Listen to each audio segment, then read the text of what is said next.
Hej, og velkommen til Engelsk Comedy. I dag skal vi om iPad.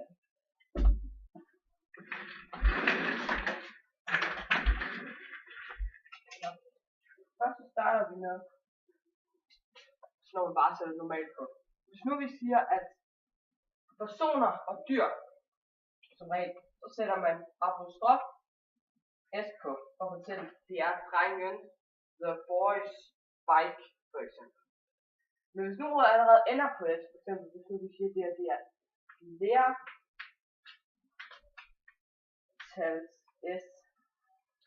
flertals S, så skal der bare kun apostrof på.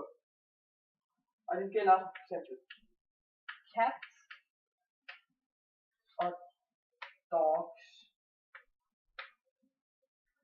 Men hvis nu vi tager for eksempel genstand, som husets mure, så hedder det ikke the house's walls, så hedder det walls